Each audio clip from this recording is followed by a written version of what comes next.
सावंत। जी साहब। अच्छा मैं चलता हूँ, वो मेहता बिल्डर है उसका एनसी लिखवा लेना। ठीक है साहब।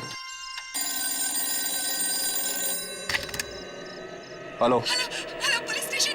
वो मुझे मार डालेगा, मुझे मार डालेगा। कौन? आप कहाँ से बोल रही एक हैं? बहुत ही मोटा सा आदमी है और foreign bungalow number 32 Carter road पे। बचाओ। हेलो हेलो सावंत, जीप निकालो जल्दी। जी साहब।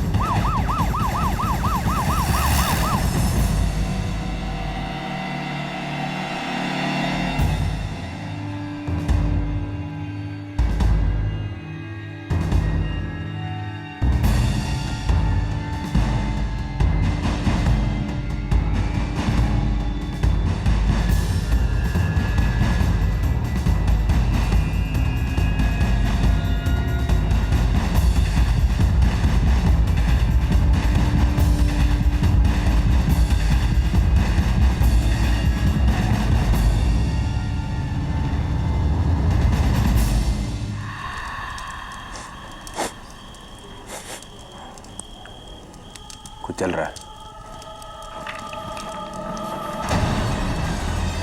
Hands up! कोई चालाकी नहीं। सब मैंने कुछ नहीं किया सब मैं तो पड़ोस में रहता हूँ। मैं एक एस्टेट एजेंट हूँ, दिनेश पटेल। सब मैंने अपनी खिड़की से उसको देखा इधर और भाग के आया इधर। किसे देखा? खून को। खूनी? एक मोटा आदमी था, बहुत मोटा आदमी था साहब। मोटा आदमी? कौन हो सकता है? His Royal Highness prince Rudy Singh Dhanaura. Kunwar Sahab की यह तस्वीर 2 साल पुरानी है, जब उनका वजन 250 किलो था। गुड, 2 साल में तो काफी वजन कम हो गया होगा। अब कुंवर साहब का वजन 345 किलो है। कुंवर साहब के ऊपर अपनी एक्स प्रेमिका शर्मिला राठौर के घर जाकर उन्हें कत्ल करने का झूठा आरोप है। मिस्टर मानेकशॉ, क्यों लगता है आपको कि ये इल्जाम झूठा है? क्योंकि अपने वजन की वजह से कुंवर साहब के लिए चलना तो दूर, उठ पाना भी मुमकिन नहीं। पिछले 9 सालों से वो अपने कमरे से बाहर तक नहीं निकले। 9 साल?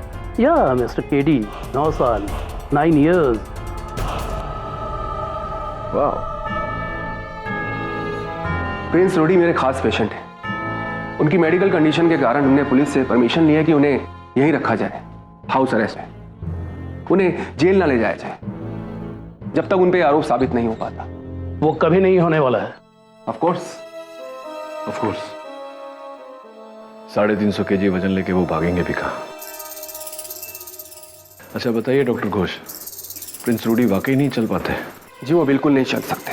क्या केडी, भरोसा नहीं है तुझे? हैं?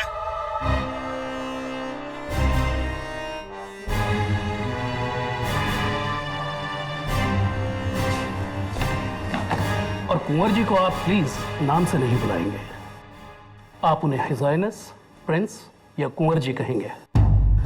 और केडी, कुंवर जी के बर्ताव के लिए मैं एडवांस में आपसे सॉरी बोलता हूं। आइए। ये चिकन तंदूरी है या चूजा?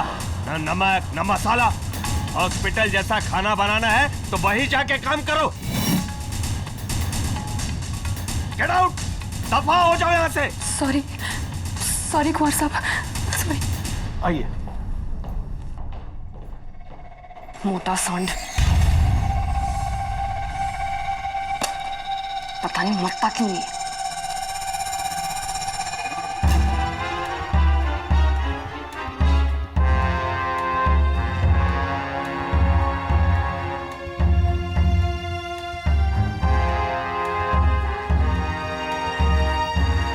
एडवोकेट केडी पाठक, पधारिए महाराज।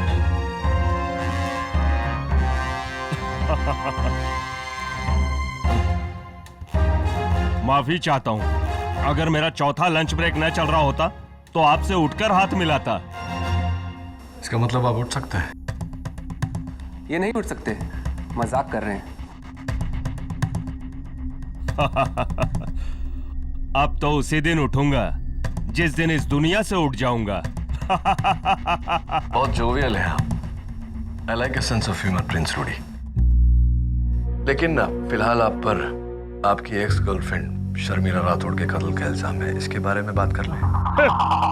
अच्छा हुआ मर गई वो।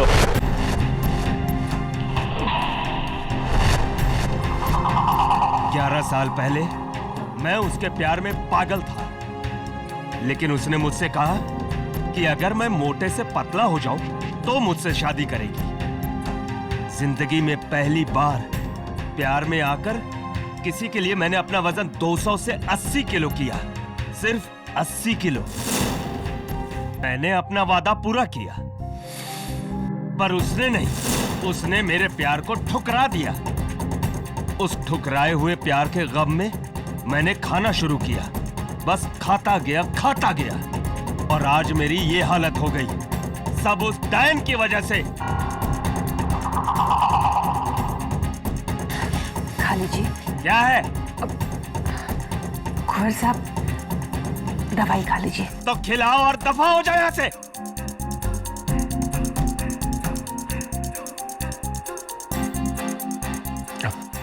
डॉक्टर घोष, मतलब प्रिंस रूडी जरा सा भी नहीं उठ सकते। कभी 350 किलो उठाया है आपने? नहीं मिस्टर मालिक शाह, कभी कोशिश भी नहीं की। और अगर इतनी कोशिशों के बाद प्रिंस रूडी अपना 350 किलो का वजन नहीं उठा पाते, 13 किलोमीटर दूर जाकर शर्मिला राठौड़ को मारना इट्स इम्पॉसिबल।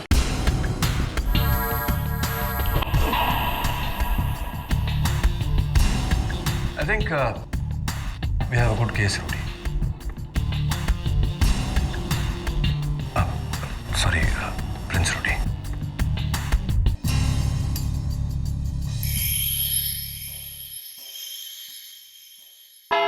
योर ऑनर, सबसे पहले मैं अदालत का शुक्रिया अदा करना चाहता हूं कि अदालत ने मेरे मुवक्किल प्रिंस रूडी सिंह धनौरा को उनके मेडिकल कंडीशन के कारण अदालत में ना बुलाकर घर से ये केस अटेंड करने की इजाजत दी। ये सब तमाशा है योर ऑनर, सरासर ढोंग। जो इंसान अपने घर से 13 किलोमीटर दूर जाके मर्डर कर सकता है, क्या वो इस अदालत के कटघरे में नहीं आ सकता?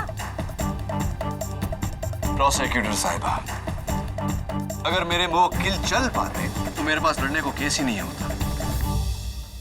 Your honour, Prince Rudy obesity के मरीज है। उनका वजन इतना है कि 9 साल से वो अपने कमरे से बाहर नहीं निकले। ऐसा आदमी 13 किलोमीटर का फासला तय करके खून कैसे कर सकता है?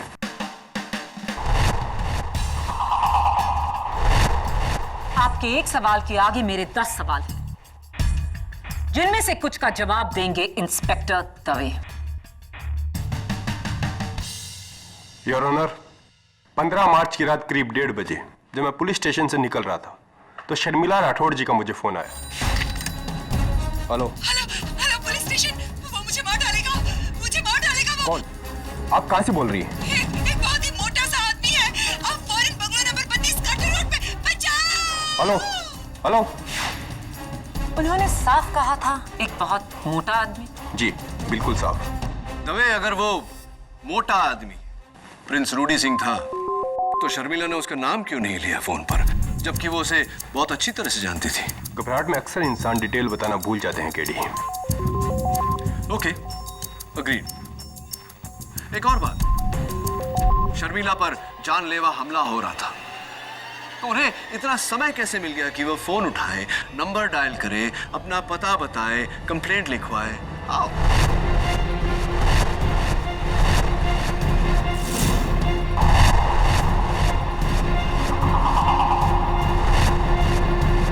ये मत भूलो केडी कि वो एक बहुत ही मोटा आदमी था, उसे डॉज करना आसान था, इसीलिए रूडी के पकड़ने तक शर्मिला को फोन करने का टाइम मिला। योर ऑनर, अगर इतना समय था शर्मिला जी के पास तो वो वहां से भाग क्यों नहीं गई? केडी चाहे तुम कुछ भी कह लो, रूडी सिंह ही कातिल है। योर ऑनर, मौका वारदात से बरामद ये बैट जिस पर रूडी सिंह की उंगलियों के निशान है, और इतना ही नहीं, जमीन पे उनके जूतों के निशान, साइज 12।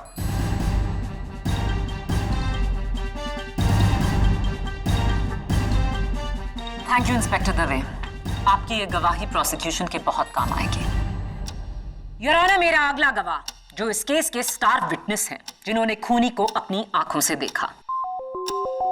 शर्मिला राठौड़ के घर के सामने वाले घर में रहने वाले state agent Dinesh Patel. Sir रात के 1:30 बजे थे, मैं सो रहा था। मेरे बेडरूम के सामने ही शर्मिला जी की खिड़की है। अचानक मैंने शर्मिला जी की चीख सुनी और फिर फायर अलार्म की आवाज, और उठकर मैंने खिड़की से देखा तो सर मुझे लगा कुछ ना कुछ गड़बड़ है। मैं वहां पहुंचा और वहां देखा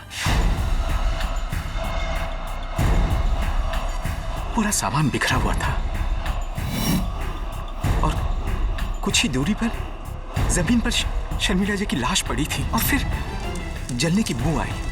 मैंने किचन की ओर देखा तो वहां से धुआं आ रहा था और फिर मैं भागकर किचन में गया और वहां कोई नहीं मिला और फिर पुलिस आ गई सर।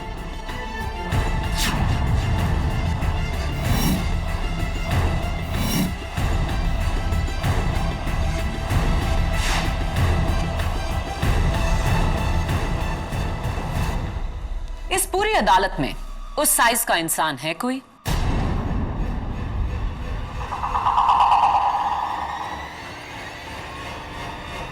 नहीं,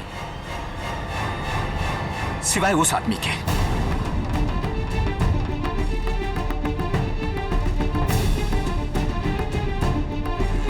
मैंने उसी को देखा सीलिंग पे लगे फायर अलार्म को बंद करते हुए। झूठा। मिस्टर रूडी सिंह, माना आप अदालत में नहीं है, लेकिन आपका रवैया ऐसा ही होना चाहिए जैसे आप यहां मौजूद हैं। कार्रवाई के दौरान किसी भी किस्म का जलपान मना है। Do you understand? एक बहुत ही मोटा आदमी। इंस्पेक्टर दवे ने सुना, मिस्टर पटेल ने देखा। अब आपका क्या कहना है मिस्टर केडी पाठक?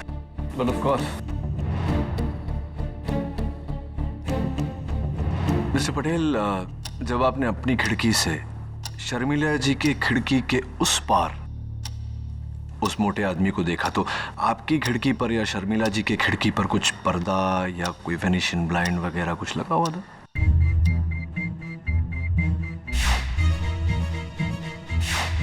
जी हाँ सर, शर्मिला जी की खिड़की पर एक पर्दा था।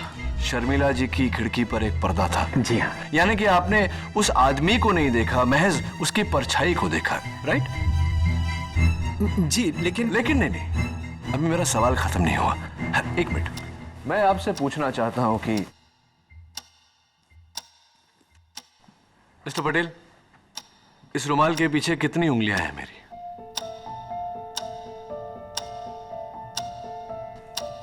3 सर। 3 उंगलियां हैं? जी सर। Are you sure? जी हाँ।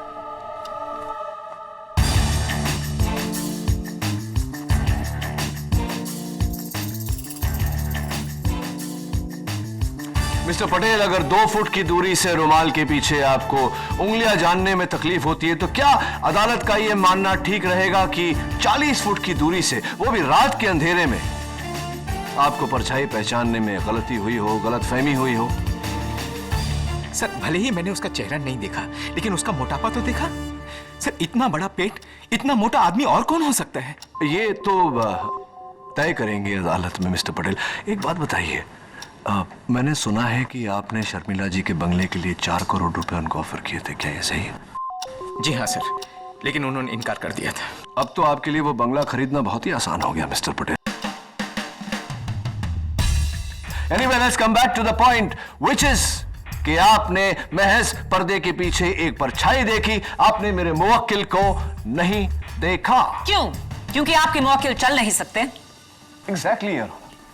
आइए इस फैक्ट के बारे में उन्हीं के स्टाफ से पूछते हैं। सबसे पहले मिस्टर रूडी सिंह के एडीसी मिस्टर साइरस मानिकशॉ। इजाजत। Mister Manekshaw, Colaba shoe store का ये बिल, साइज 12 के जॉगिंग जूते 4 फरवरी को खरीदे गए, कीमत 3,670 रुपए। क्या ये जूते आपने खरीदे? जी हाँ। आपके पैर का साइज क्या है? 9। ये शूज एक्चुअली मैंने अपने भाई के लिए खरीदे थे। उसके पैर का साइज 12 है। तो ये खून आपके भाई ने किया मिस्टर मानिक शॉ, क्योंकि इन जूतों के निशान शर्मिला के घर पर मिले।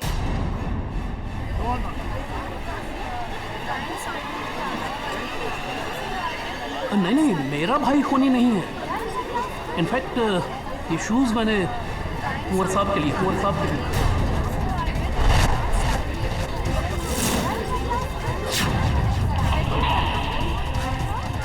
Order order. जो इंसान 9 साल से चलना तो दूर अपने कमरे से बाहर तक नहीं निकला, उसके लिए जॉगिंग शूज, और उस कमरे में कोई ट्रेडमिल भी नहीं।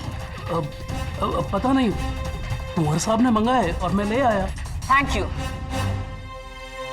Your honour. मेरी अगली गवाह रूडी सिंह की नर्स मिस बी बजाज। ये बी बजाज क्या है? जी, मेरा नाम बसंती बजाज। दरअसल मेरी माँ को शोले फिल्म बहुत पसंद थी, इसलिए जब मैं पैदा हुई तो उन्होंने मेरा नाम बसंती रख दिया। Order order. आप रूडी सिंह की राउंड द क्लॉक नर्स हैं? जी हाँ, दरअसल उनको मेरी कभी भी जरूरत पड़ सकती है, बीपी, दवाइयाँ, इंजेक्शंस वगैरह। तो कत्ल की शाम 6 बजे से आप कहाँ गायब थी?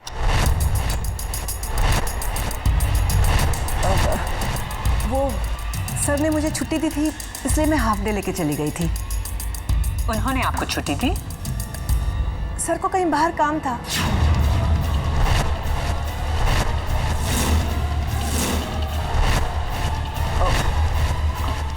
I mean, सर को कुछ काम था, इसलिए उन्होंने छुट्टी दी हमें। कुछ काम करना था, किसी का खून करना था। Objection your honour. Sustained. Your honour, मेरा बस यही पॉइंट है कि कोई अपने स्टाफ को तभी छुट्टी देता है जब वो घर पर ना हो।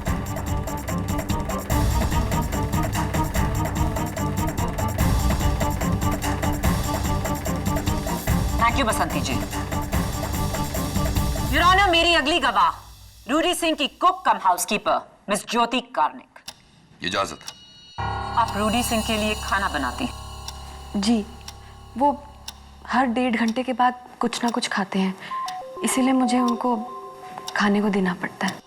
कत्ल की रात आपने रूडी सिंह जी के लिए एक टिफिन पैक किया था? जी। पर टिफिन तो हम उनके लिए पैक करते हैं जो बाहर जा रहे हों। Am I right?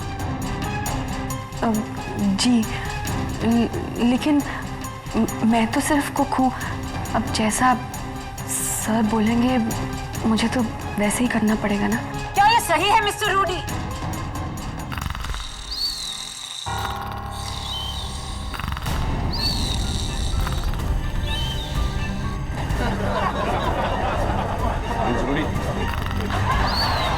Order order. Prince Rudy. Mister Rudy Singh, this is contempt of court. आप सो रहे हैं? योर ऑनर, उनकी तरफ से मैं माफी चाहता हूं। योर ऑनर, रूडी सिंह के तीनों स्टाफ मेंबर्स की गवाही से जाहिर है कि वो एक बहुत बड़ा सच छुपा रहे हैं, और वो सच ये है कि रूडी सिंह चल सकते हैं।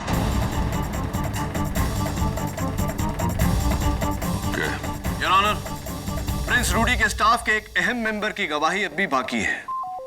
मैं प्रिंस रूडी के personal physician doctor Shubhankar Ghosh को कटघरे में बुलाने की इजाजत चाहता हूं। इजाजत। डॉक्टर घोष, आप प्रिंस रूडी सिंह जी के पर्सनल फिजिशियन हैं। अदालत को बताइए कि क्या वो चल सकते हैं या नहीं। जी नहीं, रूडी सिंह जी बिल्कुल नहीं चल सकते। मैं पिछले 4 साल से उनका डॉक्टर हूं, और योर ऑनर, ओबेसिटी को ट्रीट करना मेरी खासियत है, और मेरे पास कई ऐसे पेशेंट्स हैं जिनका वजन 300 से भी ऊपर है। क्या वो चल सकते हैं? जी, मगर रूडी सिंह जी नहीं चल सकते।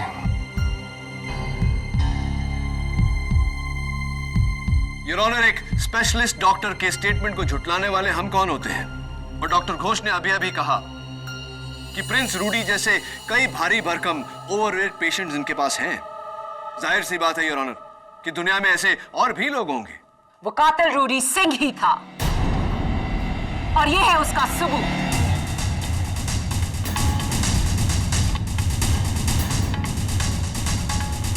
मार्च की रात कार्टर रोड पर सिटी क्लब के बाहर कुछ fans film star Salman Khan के इंतजार में बैठे थे, और जब मिस्टर खान बाहर आए तो उन्होंने उनके साथ कुछ तस्वीरें खींची।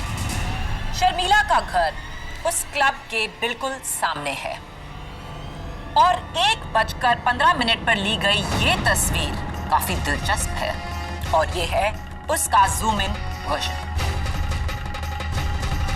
जहां बैकग्राउंड में रूडी सिंह ट्रैक पैंट्स पहने साफ नजर आ रहे हैं।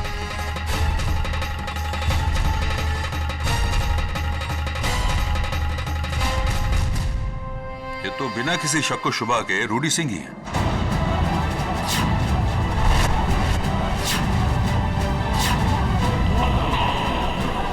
Silence please, silence in the court. Prince Rudy Singh Dhanaura, अब भी आप कहेंगे कि आप चल नहीं सकते? एक और झूठ बोला तो उसका अंजाम बहुत बुरा होगा। मैं चल सकता हूँ।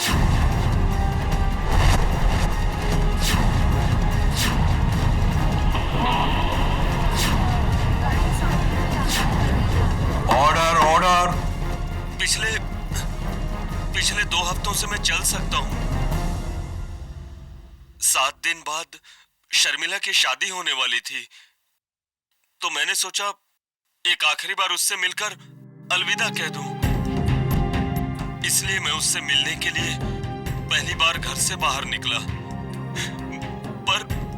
पर उसके सामने जाने की हिम्मत नहीं जुटा पाया, तो मैं दरवाजे से ही वापस लौट आया। तो आपके डॉक्टर और आपका स्टाफ क्यों कह रहे हैं कि आप चल नहीं सकते? क्योंकि मैंने ही उनको धमकी दी थी कि किसी ने सच कहा तो उनको मैं नौकरी से निकाल दूंगा। प्रिंस रूडी, ये क्या किया आपने? क्यों किया? मैं डर गया था केडी। मुझे जब पता चला कि शर्मिला का खून हो गया, तो मुझे लगा कि सबसे पहले उंगली मुझ पर ही उठेगी। इसलिए मैंने अपने स्टाफ से झूठ बुलवाया और खुद भी झूठ बोला। पर केडी, शर्मिला को मैंने नहीं मारा। मैंने नहीं मारा। मैं तो आज भी उससे प्यार करता हूँ।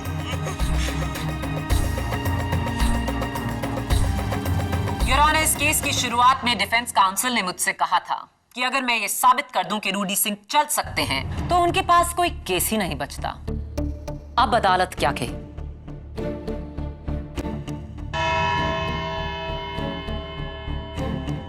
इस केस का फैसला कल सुबह ठीक 11 बजे। और मिस्टर रूडी सिंह, आपको यह अदालत फौरन हिरासत में लेते हुए कल इसी कोर्ट में पेश होने का हुक्म देती है।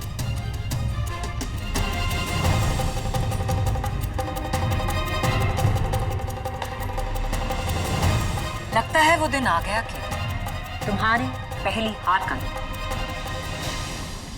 KD Pathak will finally lose a case.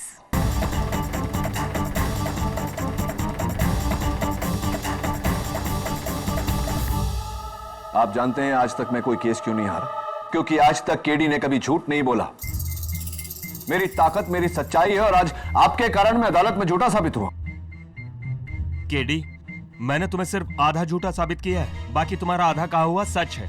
ये खून मैंने नहीं किया। और ये भी अदालत में झूठा साबित हो गया तो बैट पर आपकी उंगलियों के निशान, मौका वारदात पर आपके जूतों के निशान, कत्ल के समय शर्मिला के घर के बाहर आपकी तस्वीर, और बचा क्या है? अगर तुम्हें मेरी बातों में भरोसा नहीं है ना, तो तुम मेरा केस छोड़कर जा सकते हो। मैं दूसरा लॉयर रख लूंगा। ओह शट अप प्रिंस रूडी। 2 बातें। पहली बात, आपका गुनाह इस हद तक साबित हो चुका है कि कोई लॉयर आपके केस को हाथ नहीं लगाएगा। दूसरी बात, केडी ने आज तक लिया हुआ केस कभी अधूरा नहीं छोड़ा। अब हार हो या जीत, अदालत में सच साबित होकर रहेगा।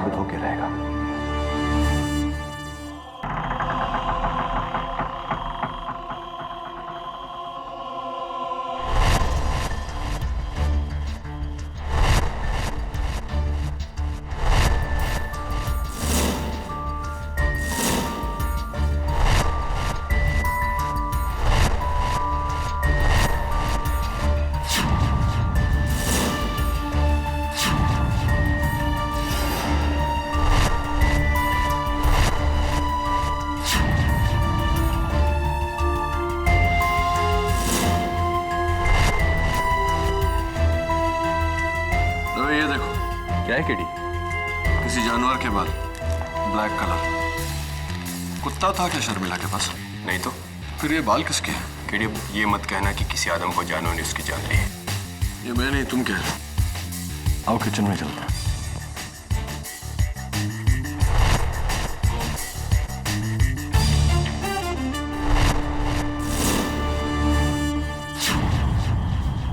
दवे, ये वही चूल्हा है जिस पर शर्मिला उस रात खाना बना रही थी? हाँ, हमने आके से बंद किया वरना आग लग जाती। राइट, लेकिन रात के 1:30 बजे शर्मिला खाना क्यों बना रही थी?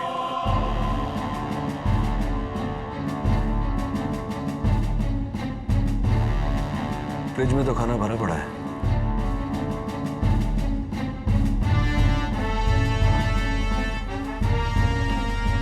मुझे लगता है कि शर्मिला खाना नहीं बना रही थी। तो फिर? ये गैस कातिल ने ऑन किया है। ओह, ताकि फायर अलार्म बजे और उसके पकड़े जाने का रिस्क हो। 50% राइट, 50% रॉन्ग, ताकि फायर अलार्म बजे और कोई उसे देखे। Fire alarm, let's go.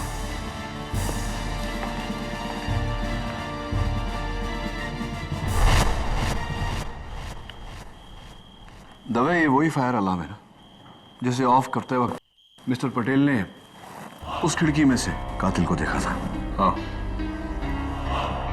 लेकिन पटेल ऊपर तक पहुंचा कैसे? आई थिंक इस टेबल के जरिए। Help me please.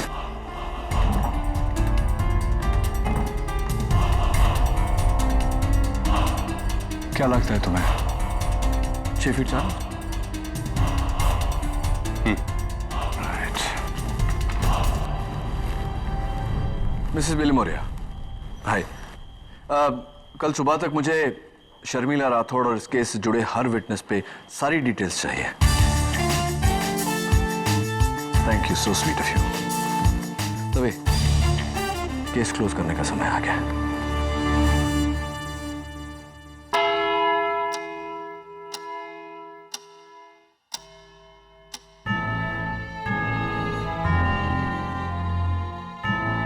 Your honour, यह शर्मिला राठौड़ के घर का वही टेबल है जिस पर उस रात खूनी ने खड़े होकर फायर अलार्म बंद किया था।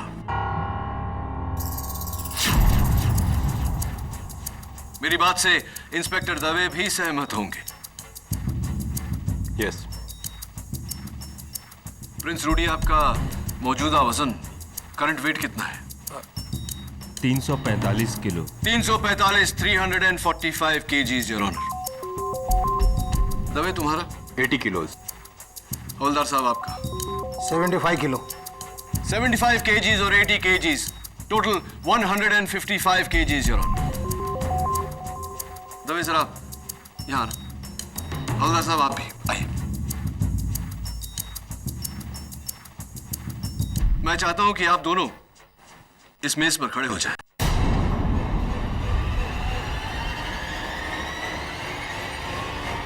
जरा संभल के। हाँ।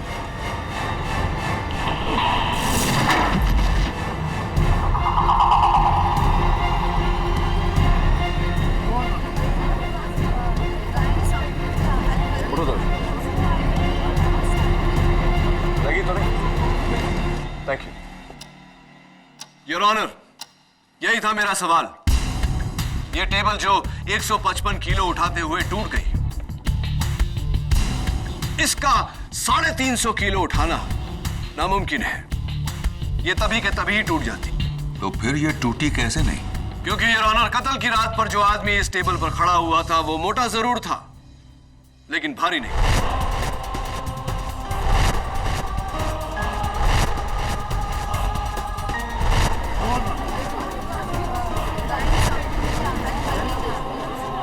कत्ल की रात पर जो आदमी इस टेबल पर खड़ा हुआ था वो मोटा जरूर था, लेकिन भारी नहीं। मोटा और भारी नहीं? क्या मतलब इसका? इसका मतलब प्रिंस रूडी की cook cum housekeeper miss Karnik बताएंगे।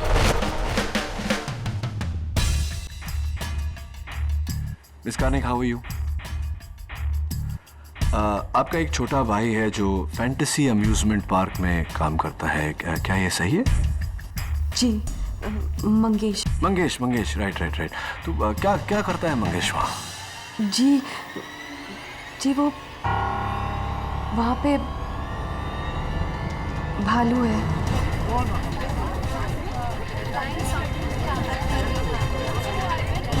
Right please. भालू है मंगेश, भालू है। I mean वो वहाँ का मैस्कॉट है, Tommy Teddy. How sweet. Your honour, खुशकिस्मती से टॉमी टेडी हमारे साथ आज अदालत में है। आइए टॉमी टेडी।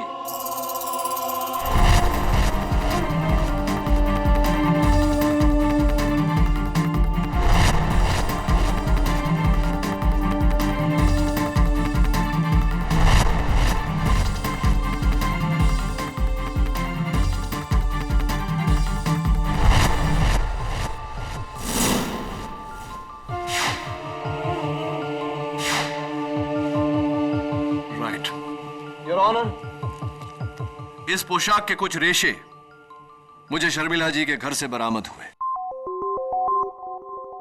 इसका मतलब टॉमी टेडी वहीं थे उस रात।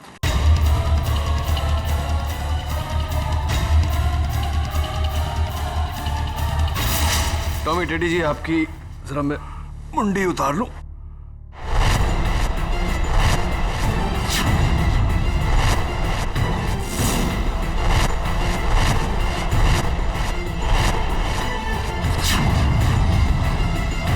मंगेश, तुम?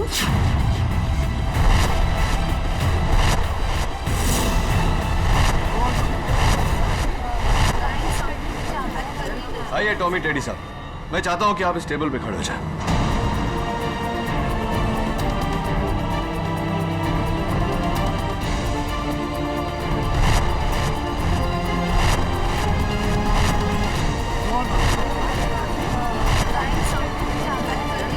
Order.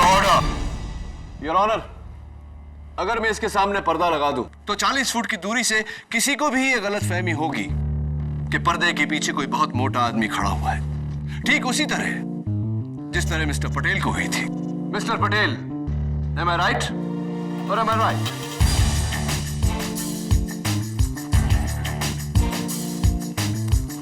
Thank you mister Tommy teddy. आइए लीजिए आपका। Thank you very much. अब बताइए मिस कार्निक कि आपने अपने भाई के टॉमी टेडी का कॉस्ट्यूम पहनकर शर्मिला का कत्ल क्यों किया? एक मिनट। माना कि मिस्टर पटेल को धोखा हुआ था, लेकिन शर्मिला राठौर ने तो यह साफ कहा था कि कातिल एक मोटा आदमी है। योर ऑनर, फोन पर वो आवाज शर्मिला जी की थी ही नहीं।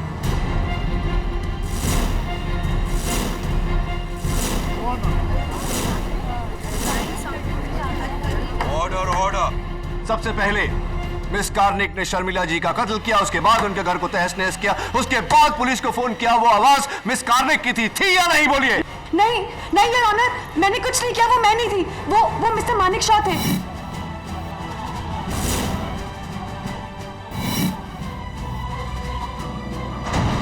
ये उनका ही काम है, क्योंकि कत्ल से पहले उन्होंने ही वो सूट बोरो किया था टॉमी टेडी का। पूछिए, उनसे पूछिए। योर ऑनर, मैं मिस्टर मानिक शॉ को कटघरे में बुलाने की इजाजत चाहता हूं। इजाजत? जी हाँ, वो सूट मैंने ही बोरो किया था अपने बेटे पर्सी की बर्थडे पार्टी में पहनने के लिए, बच्चों को एंटरटेन करने के लिए। लेकिन उसके बाद उस सूट को मैंने कुंवर साहब के घर के स्टोर रूम में जाके रख दिया था मिस कार्निक को देने के लिए। राइट। और कत्ल से एक दिन पहले वो सूट स्टोर रूम से गायब हो गया। जी हाँ, लेकिन मैंने उसे गायब नहीं किया। नहीं, मैंने ऐसा कब कहा? मैं तो ये सोच रहा हूं कि वो कौन हो सकता है जो सूट स्टोर रूम से लेकर गया था, क्योंकि घर में 2 लोग ही थे और जो स्टोर रूम में जा सकते थे, डॉक्टर घोष और nurse Basanti Bajaj. Your honour, मैं डॉक्टर घोष को कटघरे में बुलाने की इजाजत चाहता हूं। इजाजत है। देखिए मिस्टर केडी, मैं एक इज्जतदार डॉक्टर, आप इस तरह के बेहुदा और बेतुके इल्जाम मुझ पर नहीं लगा सकते हैं। सॉरी डॉक्टर घोष, इल्जाम नहीं लगा रहा, सिर्फ पूछताछ कर रहा हूं। ये बताइए कि कत्ल की रात आप कहाँ थे? मैं पुलिस को पहले से ही कह चुका हूं कि मैं उस रात अपनी क्लिनिक में था। इतनी रात गए क्लिनिक में क्या कर रहे थे आप? नर्स बसंती बजाज का मेडिकल फिटनेस सर्टिफिकेट तैयार कर रहा था। जी हाँ, वो दुबई के किसी हॉस्पिटल में जॉब ले रही हैं। ये सर्टिफिकेट उसी के लिए है। अगर आप चाहें तो उसकी कॉपी देख सकते हैं एविडेंस फाइल। हाँ, वो कॉपी मैंने देखी है और इसमें लिखा है कि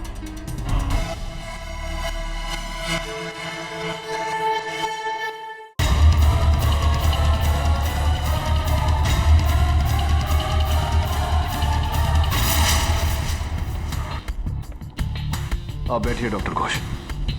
योर ऑनर, मैं नर्स बजाज को कटघरे में बुलाने की इजाजत चाहता हूं। इजाजत?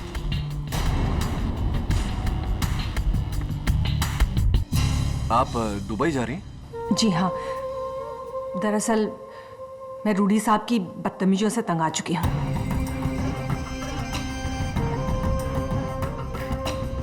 और वहाँ मेरी सिस्टर भी रहती है दुबई में। वो आपका पहला नाम, फर्स्ट नेम क्या बताया था? बीफ पर बसंती।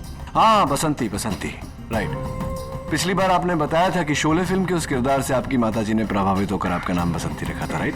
जी। इसलिए अब मैं भूल गया मैं। कोई बात नहीं। अरे कोई बात कैसे नहीं, बात तो है।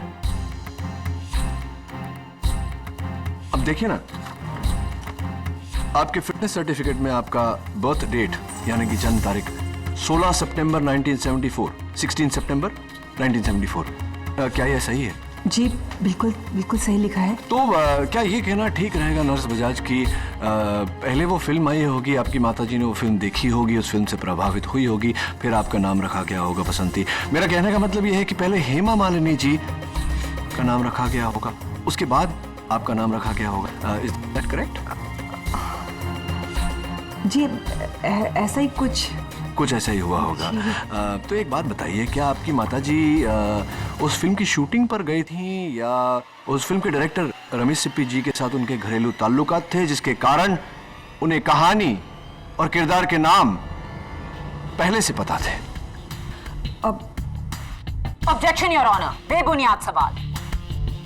ये तुम क्या अनाप शनाप पूछ रहे हो? योर ऑनर, नर्स बजाज का जन्म 16 सितंबर 1974 में हुआ, जबकि शोले रिलीज हुई थी 15 अगस्त 1975 में। नर्स बजाज के जन्म के पूरे 1 साल बाद। अगर इनके जन्म के 1 साल बाद फिल्म रिलीज हुई तो फिल्म के किरदार का नाम इनकी माताजी इनको कैसे दे सकती है?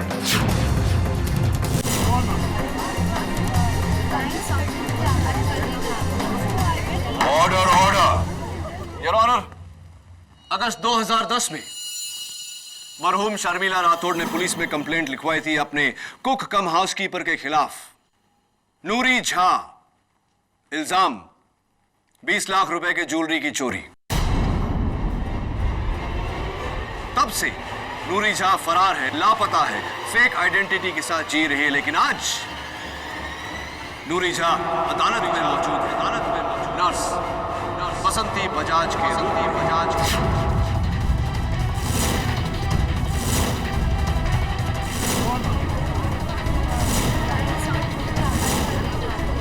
बोलिए नर्स बजाज, आपने झूठ क्यों बोला कि आपका नाम बसंती है जबकि आपका नाम नूरी झा है या नहीं? है या नहीं? अब इस बात में कोई शंका नहीं कि आपका नाम बसंती बजाज नहीं नूरी झा है और आप ही ने कत्ल किया है शर्मिला राठौड़ का। बोलिए, आपने कत्ल किया है या नहीं? जी हाँ, जी हाँ। मैं ही नूरी झा हूँ, मैं ही।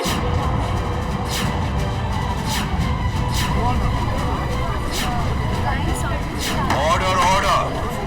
जज साहब, मैं रूडी साहब की नर्स बनके उसके साथ अपना नया जीवन शुरू कर रही थी। अचानक मुझे पता चलता है कि रूडी साहब और शर्मिला मैडम का पुराना रिश्ता है, और मुझे ये भी डर था कि कहीं शर्मिला मैडम मेरी असलियत ना बता दे। मैंने शर्मिला मैडम की शादी के 1 हफ्ता पहले उन्हें मारने का प्लान किया। मैंने रूडी साहब की उंगलियों के निशान एक एक्सरसाइज बैंड पे लिए।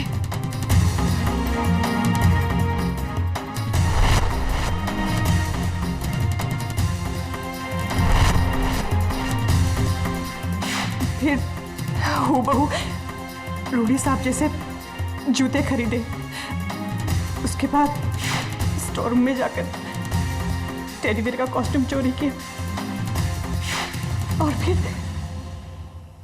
शर्मिला जी के घर जाकर उनका कत्ल कर दिया मैंने।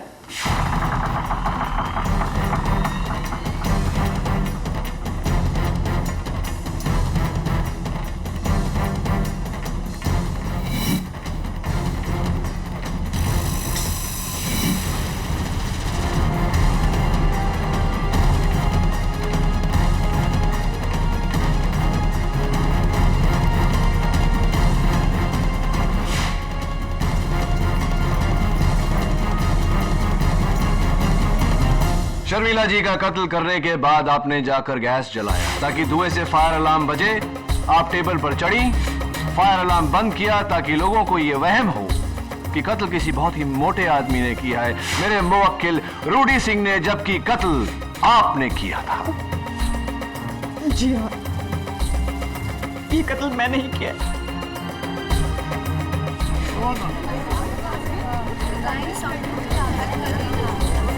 Order order. The defence rests your honour. Noori Jha उर्फ बसंती बजाज के इकबाल जुर्म के बाद यह अदालत इन्हें हिरासत में लेने का हुक्म देती है और श्री रूडी सिंह धनौरा को शर्मिला राठौर के कत्ल के इल्जाम से बाइज्जत बरी करती है। The case is closed. Prosecutor साहब, so close yet so far. लेकिन कहना पड़ेगा इस बार थोड़ा डरा दिया था आपने मुझे। अभी तो सिर्फ डराया है केडी, हराया नहीं। वो दिन भी जल्द आएगा।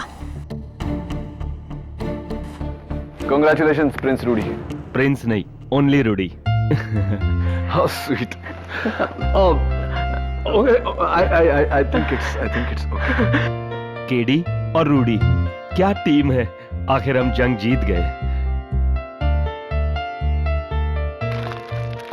रूडी ये जंग तो हम जीत गए, लेकिन अभी तुम्हारी एक जंग बाकी है, तुम्हारे इस मोटापे के साथ। 10 साल पहले जब तुम्हें प्यार हुआ था, एक नई जिंदगी के लिए तुमने वजन घटाया था। आज भी तुम्हें नई जिंदगी मिले तो क्यों ना एक बार फिर से मुझसे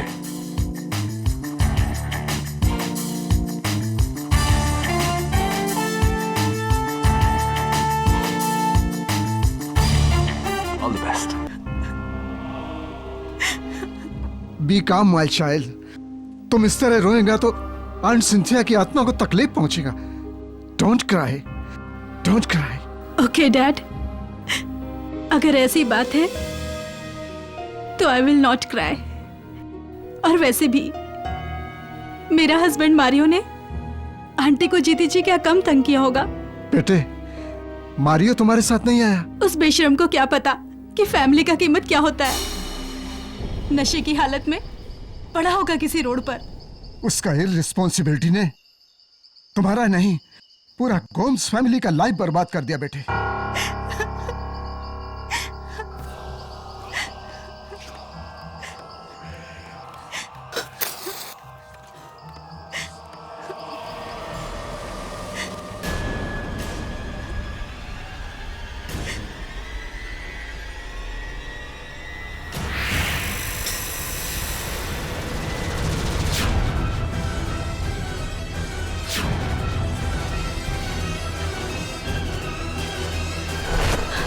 डैड, सी आंटी का फ्यूनरल तो 2 दिन पहले हुआ था ना?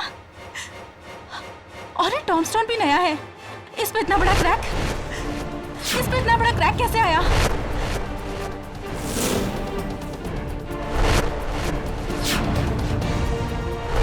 ये क्रैक? पता नहीं बेटा। ओह गॉड! और देखिए डैड, आसपास ये मिट्टी। डैड, ऐसा लग रहा है कि जैसे इसे किसी ने खोदा हो। What are you saying, Flavia? ये सिंथिया का कब्र कौन खोदा? कुछ तो गड़बड़ है। फ्लाविया, ये तुम क्या करता है? किसी का कब्र खोदना क्राइम है, क्राइम। ये तुम सिंथिया आंटी का कब्र क्यों? मुझे 100% यकीन है कुछ न कुछ जरूर गड़बड़ है, और मुझे तो डर है कि कहीं मारियो ने आंटी का कब्र खोदा होगा। मारियो ऐसा क्यों करेगा? पूरी जायदाद का झगड़ा पता होने के बाद भी आप ऐसे सवाल पूछ रहे हो? लेकिन please dad, help me.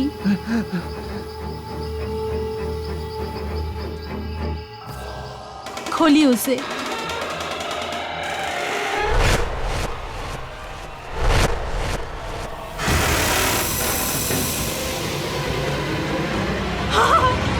Mario!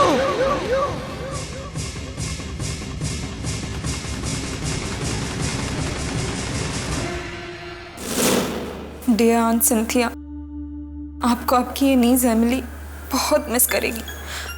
काश आप भी हमारे साथ होती।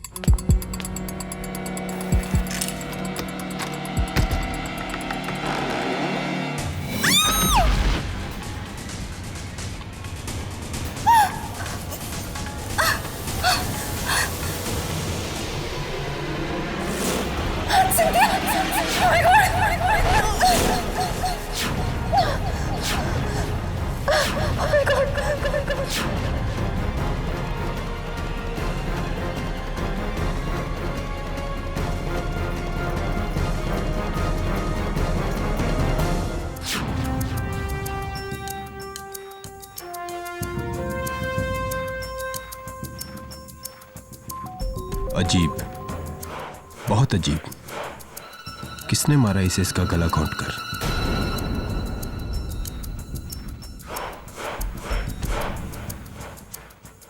गले में चेन डालकर मारा इसे। ये देखो, इसके गले पे चेन की कड़ियों के निशान साफ दिखाई दे रहे हैं। साफ, ये चेन मिली बार कोने में।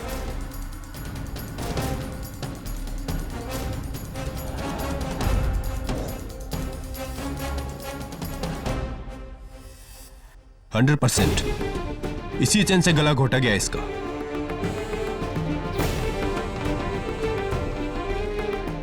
और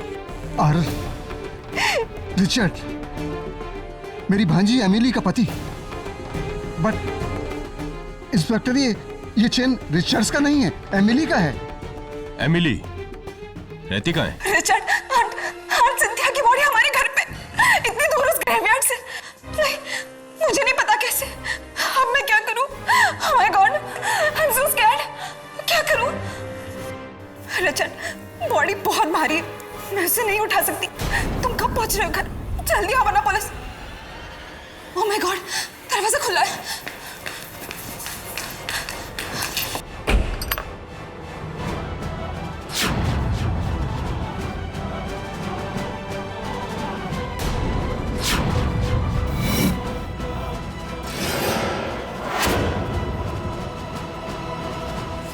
ओह माय गॉड, सिंथिया का बॉडी यहाँ।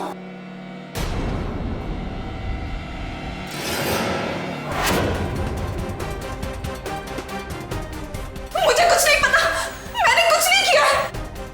ये सब मारियो की चाल है, उसी ने मुझे फंसाया है। मारियो मर चुका है। What? और उसे तुमने मारा है। You are under arrest, Mrs Emily Francis. नहीं, मैंने कुछ नहीं किया, मैंने किसी को नहीं मारा, ये सब झूठ है। चलो। नहीं, मैंने कुछ नहीं किया, छोड़ दो मुझे। नहीं।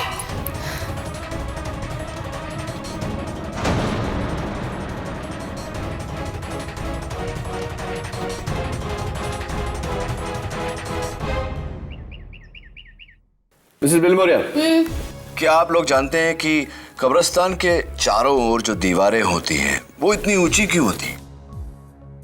नहीं सर, क्यों? सिंपल, क्योंकि ये रिंगटोन तुमने लगाई है मेरे फोन पे। Yes sir. Bad ringtone. Hello Richard Francis तुम्हारे पास अपनी बीवी का केस लेकर आएगा। उसका केस मत लेना, वरना पछताओगे। अच्छा, really? Thank you for the advice, लेकिन आप कौन? Hello hello, that's weird. Like your ringtone, that's also weird. Please change it. Yes sir. So I'll get that.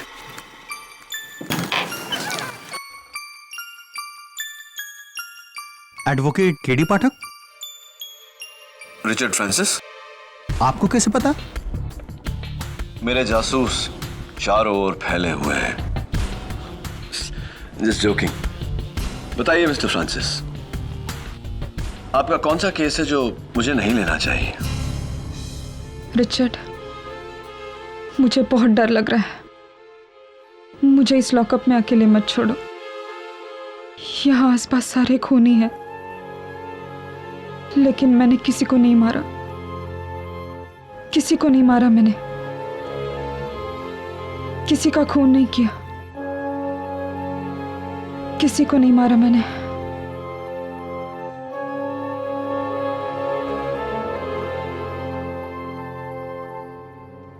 जब से ये हादसा हुआ है ना केडी, तब से बस ये ऐसे ही डरी, सहमी, बहकी बहकी सी बातें कर रही है।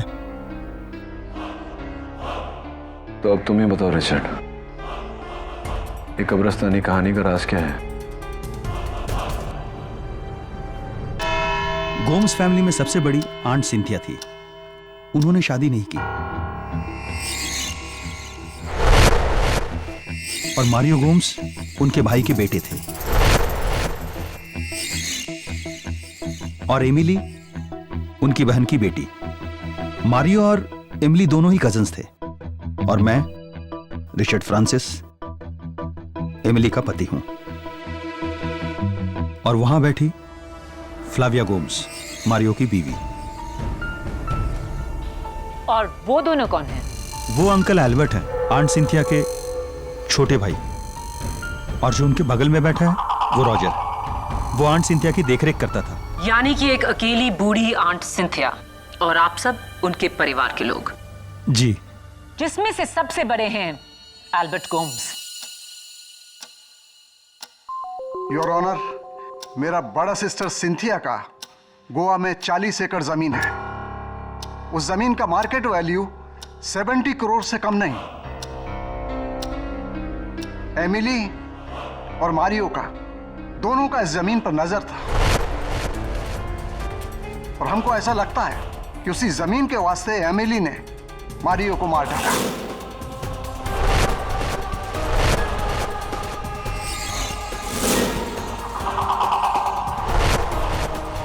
मेरा भी यही शक है योर ऑनर। 8 मार्च को सेंट मार्क्स कब्रिस्तान से जब पुलिस को सिंथिया गोम्स की कब्र से उनके भतीजे मारियो गोम्स की लाश मिली, तो उसके साथ एमिली की ये चेन भी मिली, जिससे मारियो गोम्स का गला घोटा गया था।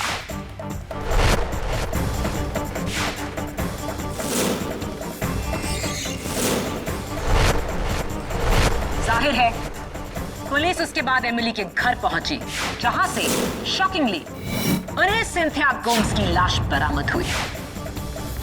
शॉक तो मैं आपकी बातों से हूं प्रोसिक्यूटर साहिबा। अगर मैं अपना ये पेंसिल आपकी मेज पर छोड़ दूं तो क्या इससे ये साबित होता है कि आपने मेरा ये पेंसिल चुराया है? Definitely not. Your honour, Cynthia Gomes की लाश को कोई एमिली के दरवाजे पर छोड़ गया था। इसका क्या सबूत है? किसी ने उस लाश को वहां लाते हुए देखा? इसका कोई सबूत नहीं, लेकिन एमिली को किसी ने लाश ले जाते हुए भी नहीं देखा। लेकिन छुपाते हुए देखा inspector Dave, mister Albert Gomes और फ्लाविया गोम्स ने। और सिर्फ जुर्म को छुपाया जाता है। ये जुर्म एमिली ने किया क्योंकि उसके जूतों के निशान कब्रिस्तान में मिले। योर ऑनर, उस कब्र के पास गड़े फुटप्रिंट्स की फोटोग्राफ्स जो एमिली के सैंडल्स की हैं। ये सैंडल्स जो इंस्पेक्टर दवे को उस दिन एमिली के घर से मिले।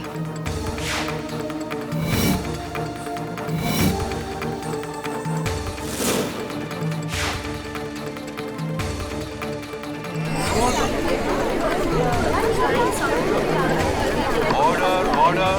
और इन सैंडल्स पर जो मिट्टी है उसी कब्रिस्तान की है।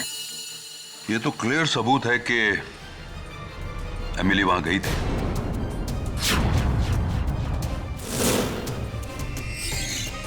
और इतना बेहतरीन प्लान लेकर मारियो को मारकर उसकी लाश को ऐसी जगह छुपाना जहां उसे ढूंढने की कोई सोच भी नहीं सकता। एक कब्रिस्तान की 6 फुट नीचे कब्र में, कब्र भी किसी और के नाम की, आंटी सिंथिया, जिसे 2 दिन पहले ही 100 लोगों ने दफन होते हुए देखा। कहना पड़ेगा एक्सीलेंट हाइडिंग प्लेस एमिली, लेकिन अफसोस सिंथिया की लाश को ठिकाने लगाते हुए इंस्पेक्टर दवे ने एमिली को रंगे हाथों पकड़ा और जीनियस प्लान फ्लॉप हो गया।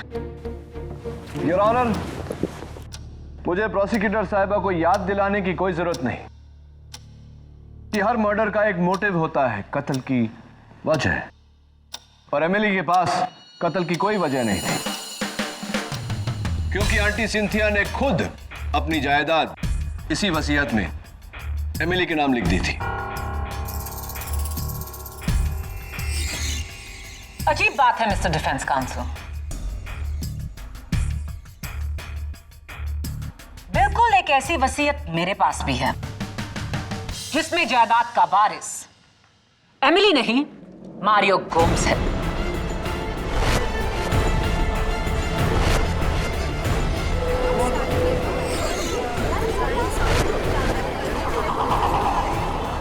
Order order. योर ऑनर, एक जायदाद के 2 दावेदार, कजिन्स मारियो और एमिली। इसीलिए एमिली ने मारियो की जान ली ताकि मारियो की मौत के बाद सारी जायदाद एमिली फ्रांसिस के नाम हो।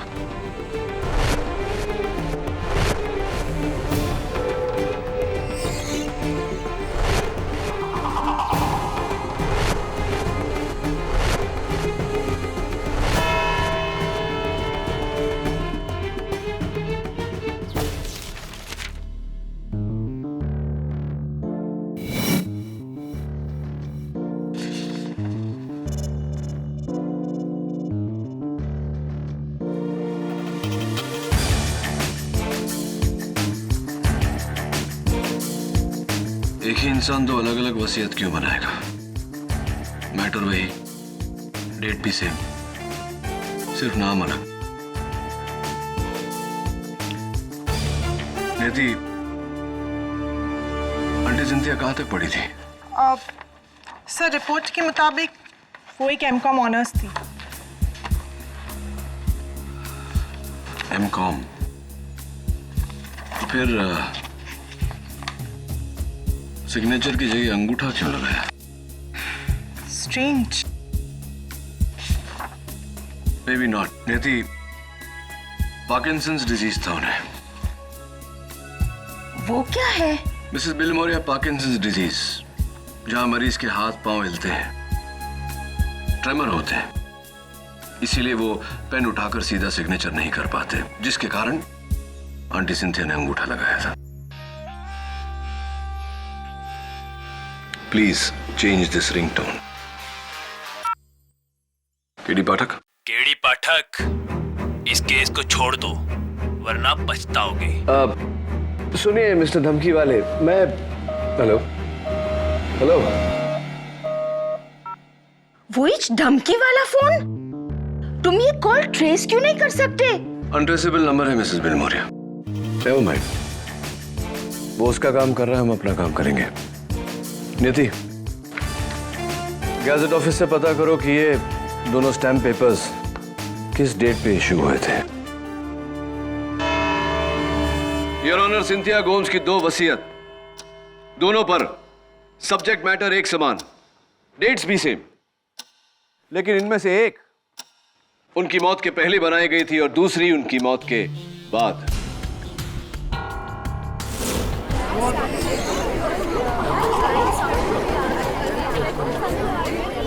Order order. केडी, ये तुम कैसे कह सकते हो? योर ऑनर, गवर्नमेंट रेगुलेशंस के मुताबिक जब भी कोई स्टैम्प पेपर इशू किया जाता है तो रजिस्टर में उसका डेट ऑफ इशू दर्ज किया जाता है। एमिली गोम्स के नाम जो वसीयत है उसका स्टैम्प पेपर 9 महीने पहले इशू किया गया था, लेकिन मारियो गोम्स के नाम जो वसीयत है उसका स्टैम्प पेपर सिंथिया गोम्स के मौत के 2 दिन बाद इशू किया गया है।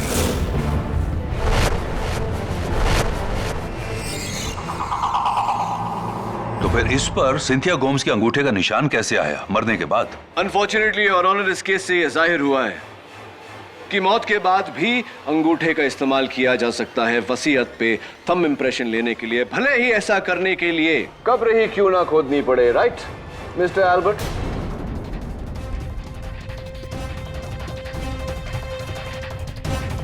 मिस्टर एल्बर्ट, ये कब्र खोदने का शवल आपका ही है या नहीं? इज इट योर्स और नॉट? जी, ये शवल मेरा ही है, लेकिन 2 महीने पहले रॉजर ने मुझसे बोरो किया था। योर ऑनर, मैं रॉजर को कटघरे में बुलाने की इजाजत चाहता हूं। इजाजत। मिस्टर रॉजर परेरा, ये आपके हाथ को क्या हुआ? वो पिछले संडे मैं मोटरसाइकिल से गिर गया था तो फ्रैक्चर हो गया। फ्रैक्चर हो गया है? How painful, how sad. Anyway Roger, 10 साल तुमने आंटी सिंथिया की सेवा की। बड़े दुख की बात है कि उसके बावजूद उनकी जायदाद में से तुम्हारे नाम कुछ भी नहीं। वांदा नहीं साहब, मैडम सिंथिया ने मुझे बेटे की तरह रखा था। उन्होंने कभी मुझे नौकर समझा ही नहीं, और यही मेरे लिए काफी है। मुझे पैसे में कोई इंटरेस्ट नहीं है साहब। वाह क्या बात है, व्हाट अ नोबल थॉट। अगर दुनिया में हर इंसान तुम्हारी तरह होता तो दुनिया कितनी सुंदर होती, सोचो। वैसे पता नहीं कि तुम्हें पता है या नहीं, लेकिन एमिली के बाद 70 करोड़ की जायदाद के मालिक तुम।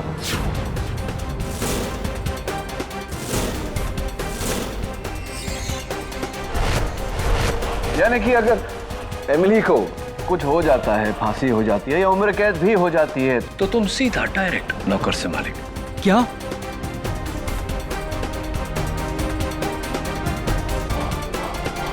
सिलेविया मैडम ने तो मुझसे झूठ बोला। उसने कहा कि मेरा नाम जायदाद में कहीं है ही नहीं। Really?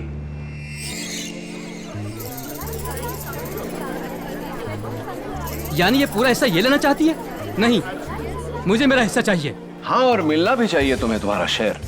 लेकिन उससे पहले मैं ये जानना चाहता हूँ कि कमेलियन क्या होता है, जानते हो तुम? क्रिकेट जो रंग बदलता रहता है। क्योंकि देखो ना, अभी थोड़ी देर पहले तुमने कहा कि तुम्हें पैसों में कोई इंटरेस्ट नहीं, और अब तुम कह रहे हो कि मुझे मेरा शेयर चाहिए। Interesting point. लेकिन उससे भी ज्यादा इंटरेस्टिंग पॉइंट ये है कि मैडम फ्लाविया ने आपको झूठ क्यों बोला? योर ऑनर, मैं फ्लाविया को कटघरे में बुलाने की इजाजत चाहता हूं। इजाजत। मारियो की वजह से सर। मारियो नहीं चाहता था कि रॉजर को इस बात के बारे में कभी भी पता चले कि उसका नाम भी वसीयत में है।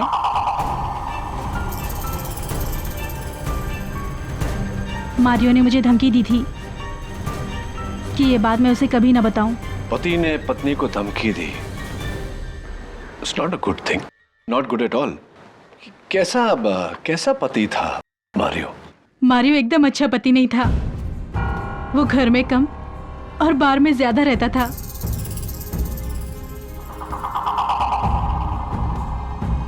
उसकी शराब पीने की गंदी आदत और उस पर सी अय्याशियां।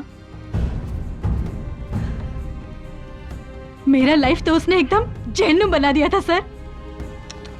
शायद इसीलिए तुमने सोचा कि उसे जहन्नुम पहुंचा दो, है ना? Objection, Your Honor. Sustained. Sorry your honour. Sorry Flavia, तुम्हारा दिल दुखाने का मतलब नहीं था मेरा। एनीवे, अगला सवाल।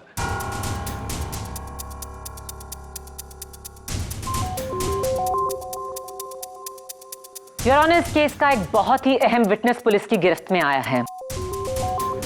उस कब्रिस्तान का पहरेदार पीटर डिसूजा। मेरी आपसे दरख्वास्त है कि मैं उसे अदालत में पेश कर सकूं। Your honour, this is incorrect procedure. इस विटनेस के बारे में डिफेंस को बताया ही नहीं गया। पीटर की गिरफ्तारी 1 घंटे पहले हुई। मुझे भी अभी पता चला है your honour. KD, murder case में ऐसी अहम गवाही को रोका नहीं जा सकता। पीटर डिसूजा को पेश किया जाए।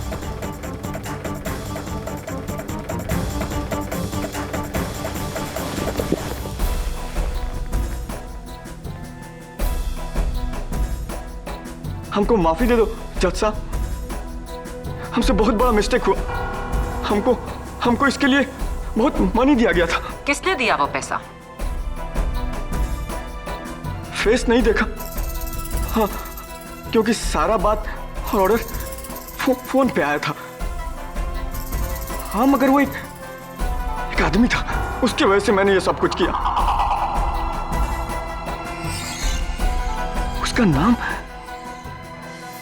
उसका नाम रिचर्ड था साहब।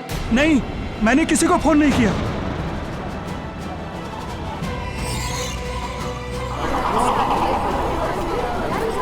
Order order. मिस्टर रिचर्ड, आप बैठ जाइए।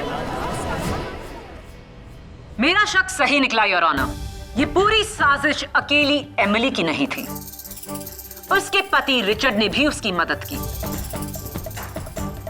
एमिली और रिचर्ड फ्रांसिस ने मिलकर मारियो को मारा।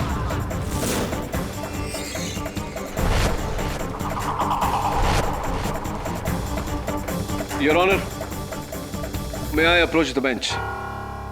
You may. योर ऑनर, इस नए विटनेस, नए सबूत की रोशनी में मुझे थोड़ा वक्त चाहिए। लेकिन पीटर डिसूजा की गवाही के बाद तुम्हारा केस और भी कमजोर हो गया। योर ऑनर, पीटर ने सिर्फ उसकी आवाज सुनी है, चेहरा नहीं देखा। मुझे पूरा यकीन है कि कोई तो है जो इस केस को गुमराह करने की कोशिश कर रहा है। वही शख्स मुझे भी धमकियां दे रहा है और ये बात मैं साबित कर सकता हूं कोर्ट में। Your honour, please take more time. तो तुम्हें यह काम जल्द से जल्द करना पड़ेगा केडी, क्योंकि कल सुबह 9:30 से 10:30 के बाद इस केस की अगली तारीख 10 दिन बाद की है। तुम 10 दिन तक इंतजार करना चाहोगे या? नहीं योर ऑनर, 10 दिन में कुछ भी घुमाया जा सकता है। Tomorrow morning is okay. Granted. Thank you your honour. इस केस की सुनवाई कल सुबह 9:30 से 10:30 के बीच में की जाएगी। तब तक के लिए अदालत मुलतवी की जाती है।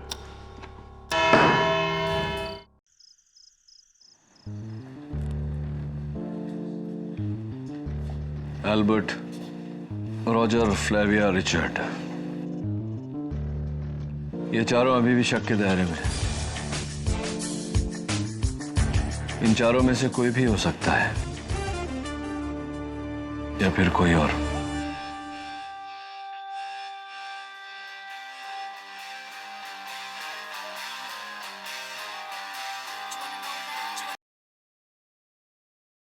बोलिए मिस्टर धमकी सिंह। कल सुबह अदालत मत आना, वरना मारियो के साथ जो हुआ तेरे साथ भी होगा केडी। Bloody idiot। किसी का खून नहीं किया, किसी को नहीं मारा मैंने। जी, ये शवल मेरा ही है, लेकिन 2 महीने पहले रॉजर ने मुझसे बोरो किया था। नहीं, मुझे मेरा हिस्सा चाहिए। मारियो एकदम अच्छा पति नहीं था। उसका नाम रिचर्ड था साहब। नहीं, मैंने किसी को फोन नहीं किया। मेरा शक सही निकला योर ऑनर। एमिली और रिचर्ड फ्रांसिस ने मिलकर मारियो को मारा।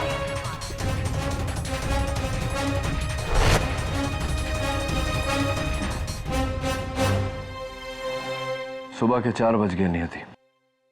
चलो तुम्हें घर छोड़ देता हूँ। सर लेकिन आप? मुझे जाना है अभी। Saint Mark's graveyard.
Goodbye, Katie.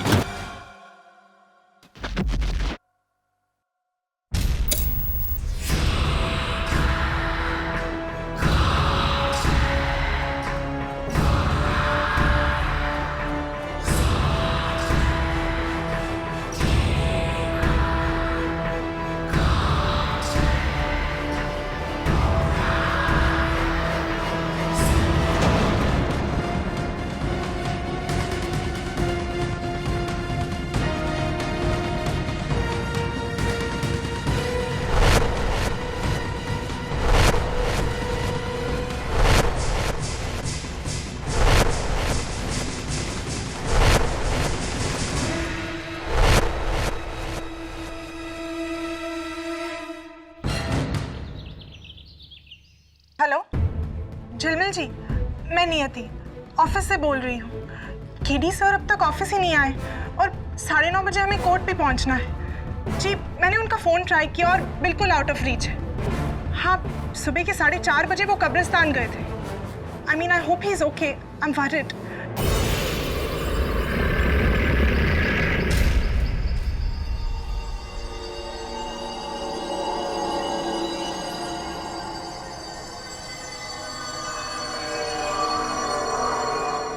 गीली मिट्टी की खुशबू। Oh my God, this is not good, Mr. K.D. Pathak, not good at all.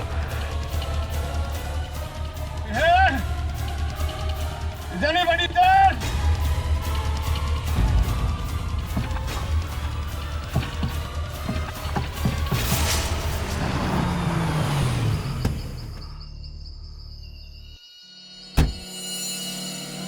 KD sir की गाड़ी।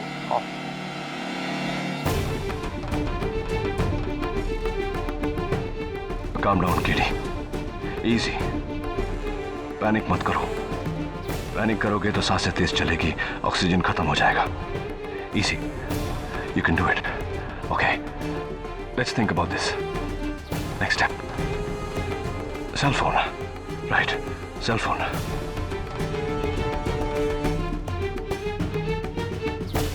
जरूर सर अंदर होके। केडे, केडे, केडे। झिलमिल जी, यहाँ नहीं, कब्रिस्तान के अंदर। अरे नियति, एक जिंदा आदमी कब्रिस्तान में क्या करेगा? कहीं बाहर होगा। केडे। ठीक है, मैं अंदर जा रही हूँ। नियति, मेरी लड़की मरवाएगी यार। KD sir, sir, sir. Damn. No signal. Oh, come on. I can't die in a coffin. Alive. That's very silly.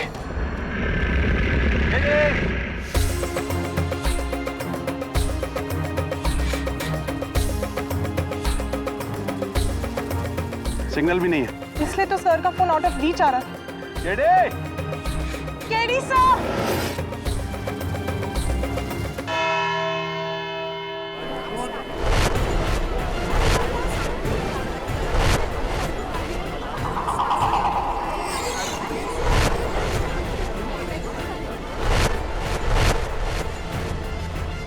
ये केडी कहाँ रह गया? अजीब बात है, इतने सालों में कभी किसी केस में वो लेट नहीं आया। अभी आज क्या हो गया?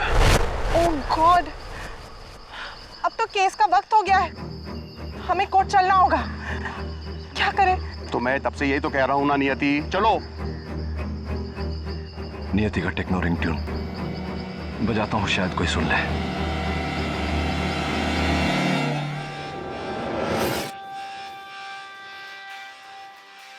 एक सेकंड,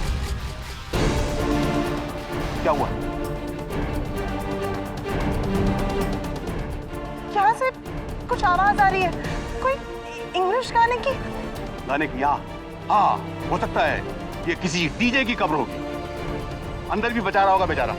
टेक्नो बीट्स, मेरा रिंगटोन। कान बज रहे हैं तुम्हारे कान, कब्रिस्तान है ये। अभी चलो, लेट हो रहे हैं, कोर्ट मुकदमा शुरू हो गया होगा। चलते।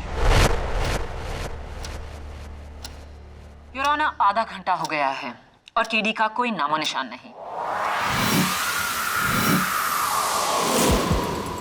Well KD, I think you are finished. Cell phone पे सिग्नल नहीं, कोई तेरी आवाज नहीं सुन रहा। ये तेरा आखिरी केस था और ये तेरी पहली और आखिरी कबर। Sorry to say good bye KD. Good bye KD. Good bye KD. Oh my God, अब समझ में आया मारियो का खून किसने किया, लेकिन क्या फायदा? कैसे साबित करूंगा कॉफिन में? योर ऑनर, मेरी राय है आप इस केस का फैसला सुना दीजिए।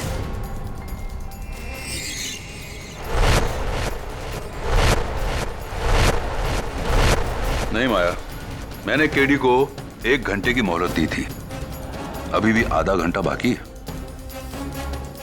Late us wait.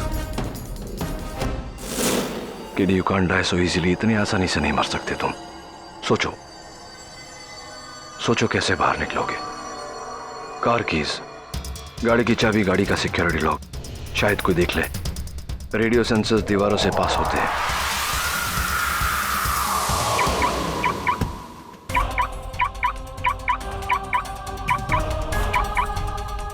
झिलमिल जी, गाड़ी की लाइट। हाँ, मुझे लगा था कि केडी अंदर ही होगा और सो रहा होगा। केडी साहब, केडी केडी केडी साहब, केडी, अंदर तो कोई नहीं है। मैंने कहा था कि गाड़ी उसकी खराब हो गई होगी, गाड़ी यहीं छोड़ करके वो कोर्ट चला गया होगा। चलो। नहीं झिलमिल जी, आई एम श्योर ये कोई इशारा है हमारे लिए। केडी साहब में कांटेक्ट करने की कोशिश कर रहे हैं। I am sure. हो तुम पागल हो, चलो मेरे साथ चलो। देखिए, आप आए या नहीं आए, I am sure KD sir अंदर है, मैं अंदर जा रही हूँ। अरे यार, ये लड़की फिर मरवाएगी। नियति, नियति, नियति। ओह, केडी साहब। अरे क्या केडी केडी यार। थिंक नियति, थिंक। सर का रिंगटोन मैंने सुना था।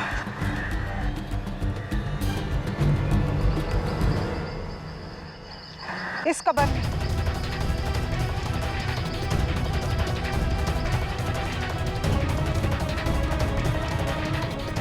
जिंदा? हाँ। नियति, तुम पागल हो गई क्या? इस कब्र के अंदर केडी जिंदा? ऐसा कभी नहीं हो सकता।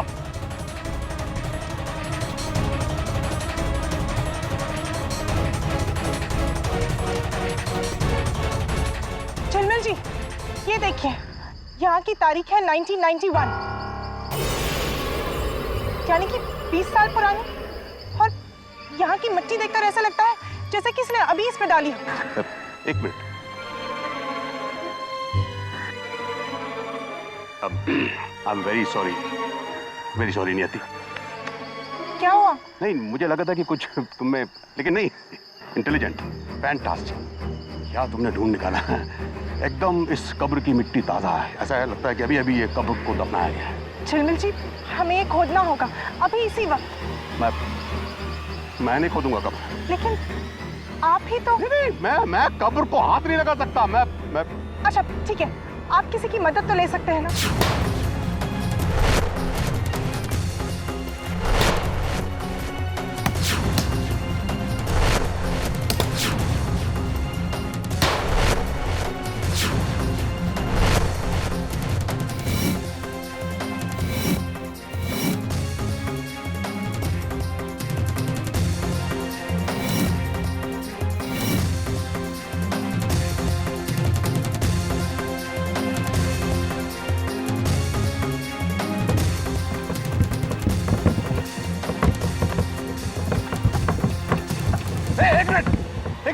अंदर से ठोक रहा है।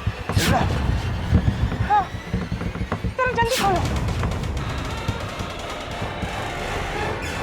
KD sir, KD, KD sir, भाई उठो, केडी हो कैसे? आज ओके? 4 घंटे लेट के देख अंदर। क्यों? मुझे ओके नहीं, एक दिन तो लेट नहीं है। चलो जल्दी अदालत, अदालत आराम से। With due respect, Your Honor, KD का ये कोर्ट हियरिंग मिस करना साफ कहता है कि उसके पास अपनी क्लाइंट की बेगुनाही का कोई सबूत नहीं। प्रोसिक्यूशन की गुजारिश है कि आप इस केस का फैसला सुनाएं। ठीक है।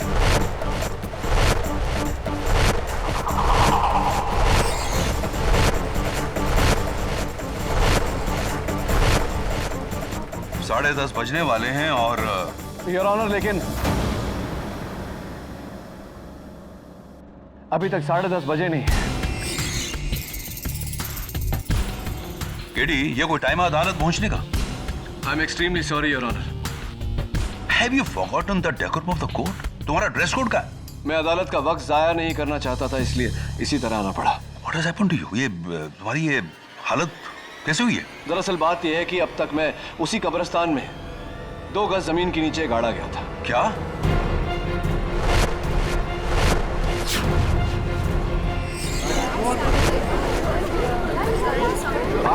Court please. किसकी हरकत है ये? उसी की योर ऑनर, जो नहीं चाहता कि मैं मारियो के कातिल को ढूंढ निकालूं।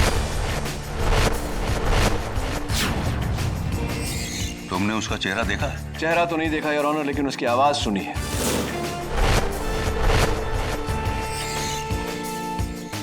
कौन है? योर ऑनर, जब से ये केस शुरू हुआ है मुझे फोन पे धमकियां आ रही हैं। और आज कब्रिस्तान में जब मैंने वो आवाज सुनी, गुड बाय केडी, तो वही आवाज थी, लेकिन एक फर्क, उसमें एक टोन था जैसे कि फोन पर हमें सुनाई देती। यानी? इसका मतलब योर ऑनर कि कोई वॉइस चेंजर या वॉइस डिस्टॉर्टर से बात कर रहा है। एक ऐसी मशीन जो पतली आवाज को मोटी बनाती है। योर ऑनर, इस केस से जुड़े सभी लोगों में 2 ही लोग हैं जिनकी आवाज पतली है, एमिली और फ्लाविया। और चूंकि एमिली जेल में थी, जाहिर सी बात है कि यह आवाज फ्लाविया की है।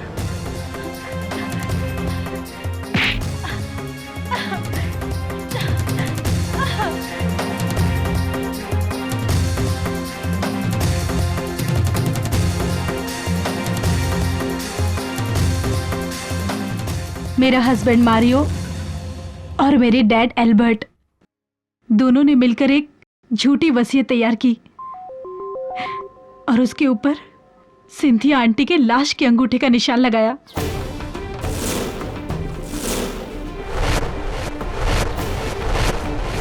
मारियो ऑस्ट्रेलिया सेटल होना चाहता था, पर मेरे साथ नहीं, उसकी गर्लफ्रेंड के साथ, वो भी मुझे धोखा देकर। इससे पहले कि वो मुझे धोखा देता,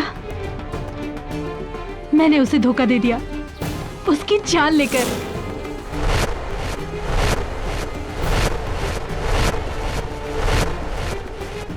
उस दिन मैं एमिली के घर गई।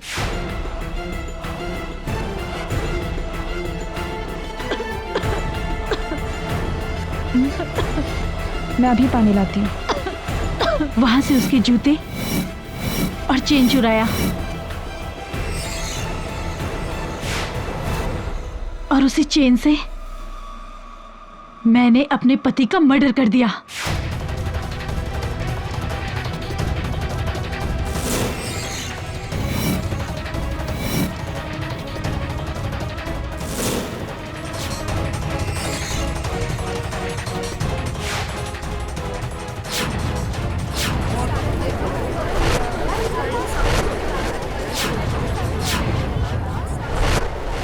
राइट। फिर तुमने बड़ी होशियारी से टूटी हुई कब्र का राज फाश किया ताकि कोई तुम पे शक ना करे। फिर बड़ी चालाकी से एमिली के घर गई और उसके चुराए हुए जूते तुमने वहीं रख दिए,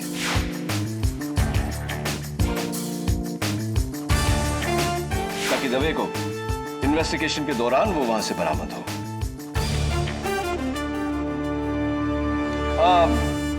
बस एक आखिरी चीज, वो जो आप आवाज बदलने के लिए जो बॉक्स यूज करती है वो जरा आपके बैग में ही होगा, चेक करिए जरा।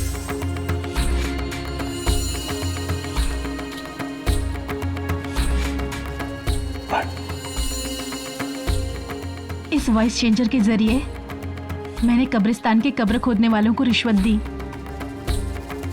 और उन्होंने मेरे ही कहने पर मारियो की लाश वहीं पर दफन कर दी और आंटी सिंथिया की लाश एमिली के घर छोड़ दी।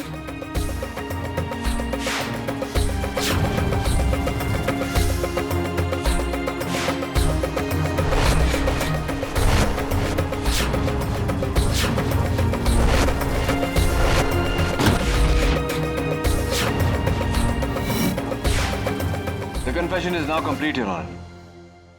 फ्लावियो गोम्स के इकबाल जुर्म के बाद अदालत उन्हें फौरन हिरासत में लेने का हुक्म देती है। नहीं, नहीं, मैंने कुछ गलत नहीं किया है, मैंने कुछ गलत नहीं किया है, छोड़ो मुझे। और इस केस से जुड़े एल्बर्ट गोम्स पर अदालत अलग से मुकदमा चलाने का हुक्म देती है और एमिली फ्रांसिस, इन्हें अदालत मारियो गोम्स के कत्ल के इल्जाम से बाइज्जत बरी करती है।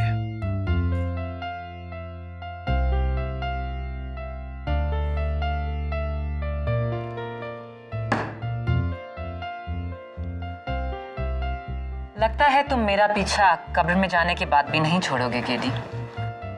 पन इंटेंडेड और unintended.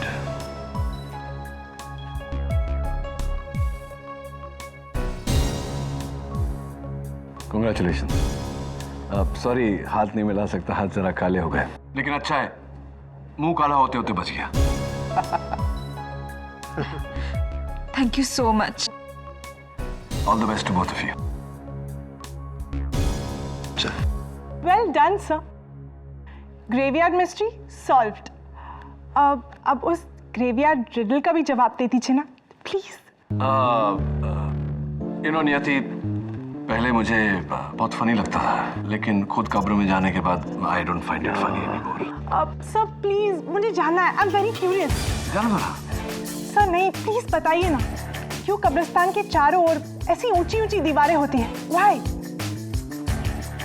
Okay, if you insist. कब्रिस्तान के चारों ओर ऊंची दीवारें होती है क्योंकि लोग अंदर घुसने को मरते हैं। See, I told you it's not funny anymore. Am I right or am I right?